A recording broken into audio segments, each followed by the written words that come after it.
That's right. As you heard, this is a record number of homicides in such a short period of time for Chief Sikorsky, who is part of the team that's stepping up patrols in the city. During a ride with police, I learned about the city within the city that always keeps officers on their toes in part 2 of our series, Gang Escape.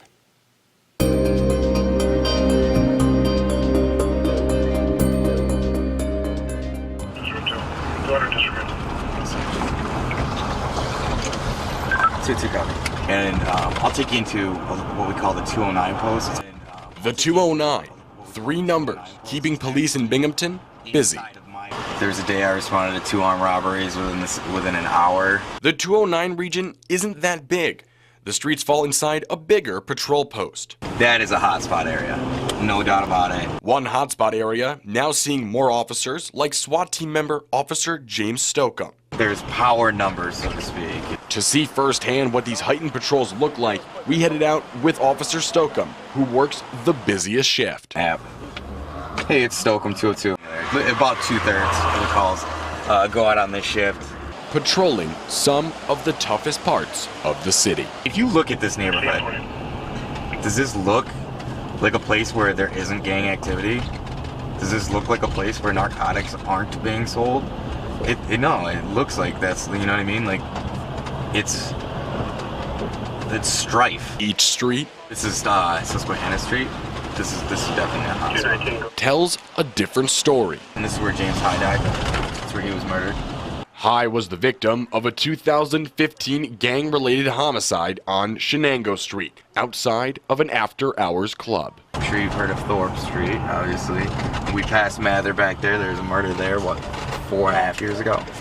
Where there are areas of high crime. It's a big place where you can get a lot of people buying narcotics. Drugs and money are most often at the center of gang violence here in Binghamton.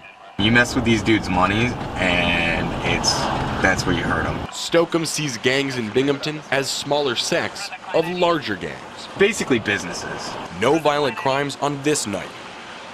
No gang-related calls. Center room, UEC3, I'll be 10-8. Also, could you run a PA-28 for me?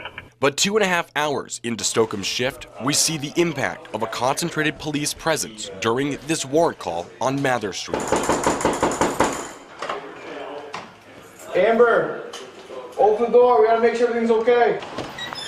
3 officials, including a community response team officer. Not only to end it quickly and efficiently, but to keep other officers a little bit safer. You would see many more police if this was a rapid response call.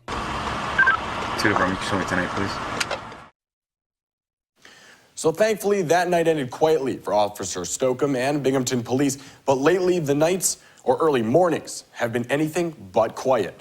One step to make streets safer, cracking down on after-hours clubs. 22-year-old Brandon Hernandez was murdered outside of one of these clubs back in April. Tomorrow night, we take a look at the loopholes that allow these clubs to operate and problems that they create for police like Stokeham. And you know how it is when people start drinking, their inhibitions get lowered, their tolerances kind of get lowered. And fights occur and they lose their heads, and that's when guns start coming out. We'll tell you what we found out about state liquor laws and how after-hours clubs are skirting them. Also, what police, city leaders, and prosecutors are really up against. Another story you will only see on Fox 40 HD News. We'll bring you that report tomorrow night at 10.